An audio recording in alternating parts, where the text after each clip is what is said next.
জয় Hind friends. আজকের ভিডিওতে আমরা ভারতের নদ নদী সম্পর্কে জানব। এই নদ নদীগুলি কোথা থেকে উৎপত্তি লাভ করেছে, তাদের প্রবাহপথ, উপনদী, শাখা নদী, মোহনা অর্থাৎ কোথায় গিয়ে শেষ পর্যন্ত মিশেছে, এই সমস্ত কিছুই আজকের আলোচনার বিষয়বস্তু। তাহলে এবার শুরু করা যাক। আমাদের দেশ ভারত একটি নদীমাতৃক দেশ। ছোট বড় অসংখ্য নদী ভারতের বিভিন্ন অংশ দিয়ে প্রবাহিত হয়েছে। এই নদ নদীগুলিকে কেন্দ্র করেই প্রত্যক্ষ ও পরোক্ষভাবে ভারতে অসংখ্য শিল্প, কৃষি, জনপদ, সভ্যতা, পরিবহন ও সংস্কৃতির বিকাশ ঘটেছে। নদীর উৎস, প্রবাহিত অঞ্চল ও তাদের বৈশিষ্ট্য অনুসারে ভারতের নদ নদীকে আমরা প্রধান দুটো ভাগে ভাগ করতে পারি। এক, উত্তর ভারতের নদ নদী ও দুই, দক্ষিণ ভারতের নদ নদী। উত্তর ভারতের নদ নদীর মধ্যে সিন্ধু, গঙ্গা, ব্রহ্মপুত্র প্রধান নদ নদী। এই নদ নদীগুলি সম্পর্কে আমরা অন্য ভিডিওতে আলোচনা করব, না হলে আজকের ভিডিওটা অনেক বড় হয়ে যাবে। আজকে আমরা দক্ষিণ ভারতের নদ নদী সম্পর্কে আলোচনা করব। আমরা জানি যে কর্কটক্রান্তি রেখা ভারতের মাঝখান দিয়ে বিস্তৃত হয়ে ভারতকে সমান দুটো ভাগে ভাগ করেছে। এই কর্কটক্রান্তি রেখার উপরের অংশ উত্তর ভারত এবং নিচের অংশ দক্ষিণ ভারত। এই দক্ষিণ ভারতের নদীগুলি কোন দিকে প্রবাহিত হয়েছে তার উপর ভিত্তি করে দুই ভাগে ভাগ করা যায়, যথা পূর্ব বাহিনী নদী ও পশ্চিম বাহিনী নদী।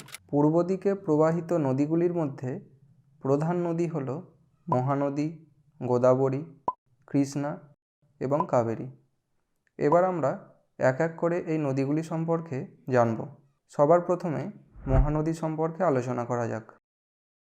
মহানদীর উৎস ছত্তিশগড় রাজ্যের সিহওয়া পাহাড়। এই নদীর দৈর্ঘ্য 857 কিলোমিটার। সিহওয়া পাহাড় থেকে উৎপত্তি লাভ করার পর ছত্তিশগড় ও ওড়িশার মধ্য দিয়ে দক্ষিণ পূর্বে প্রবাহিত হয়েছে। ওড়িশার কটক শহরের কাছে এসে মহানদী বিভিন্ন শাখায় ভাগ হয়ে বদ্বীপ সৃষ্টি করেছে এবং বঙ্গোপসাগরে গিয়ে মিশেছে। ভারতের দীর্ঘতম নদীবাঁধ হীরাকুঁদ এই মহানদীর উপরই অবস্থিত। গোদাবরী দক্ষিণ ভারতের বৃহত্তম ও দীর্ঘতম নদী।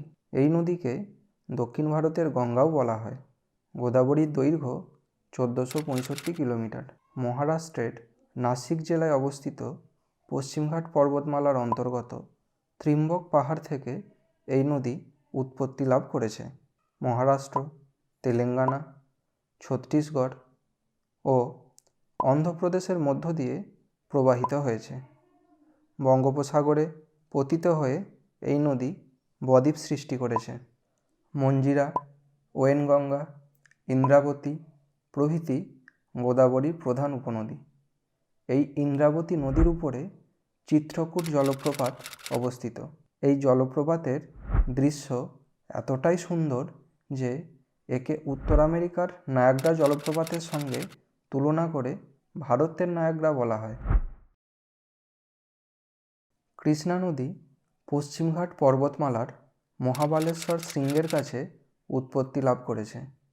এই নদীর দৈর্ঘ্য 1401 কিলোমিটার। কৃষ্ণা নদী দক্ষিণ ভারতের দ্বিতীয় দীর্ঘতম নদী। উৎসস্থল থেকে দক্ষিণ পূর্ব দিকে প্রবাহিত হয়ে মহারাষ্ট্র, কর্ণাটক, তেলেঙ্গানা ও অন্ধ্রপ্রদেশের মধ্য দিয়ে প্রবাহিত হয়ে বঙ্গোপসাগরে গিয়ে মিশেছে। কয়না, ভীমা, ঘাটপ্রভা, মালপ্রভা, তুঙ্গভদ্রা এবং মুসি কৃষ্ণার প্রধান উপনদী। কৃষ্ণা নদী বঙ্গোপসাগরে মেশার আগে পাখির পায়ের মতো বদ্বীপ সৃষ্টি করেছে। এই নদীতেই গড়ে উঠেছে নাগার্জুন সাগর ড্যাম। কৃষ্ণার উপনদী কয়নার উপর কয়না ড্যাম গড়ে তোলা হয়েছে এবং তুঙ্গভদ্রা নদীর উপর তুঙ্গভদ্রা ড্যাম গড়ে তোলা হয়েছে। দক্ষিণ ভারতের অধিবাসীদের কাছে কাবেরী নদী গঙ্গার মতো পবিত্র। কাবেরী নদী পশ্চিমঘাট পর্বতমালার ব্রহ্মগিরি হিল থেকে উৎপত্তি লাভ করেছে। এই নদীর দৈর্ঘ্য 805 কিলোমিটার। উৎপত্তি লাভের পর কাবেরী নদী কর্ণাটক ও তামিলনাড়ু রাজ্যের মধ্য দিয়ে প্রবাহিত হয়েছে এবং বঙ্গোপসাগরে পতিত হয়ে বদ্বীপ সৃষ্টি করেছে। এই নদীর গতিপথেই বিখ্যাত শিব সমুদ্রম জলপ্রপাত সৃষ্টি হয়েছে। হেমাবতী, কাবিনী, ভবানী, অমরাবতী কাবেরীর প্রধান উপনদী। এই কাবেরী নদীর উপরেই মেটুর ড্যাম নির্মাণ করা হয়েছে। আজকের আলোচনা এখানেই শেষ করলাম। পশ্চিম বাহিনী নদী সম্পর্কে পরবর্তী ভিডিওতে আমরা জানব।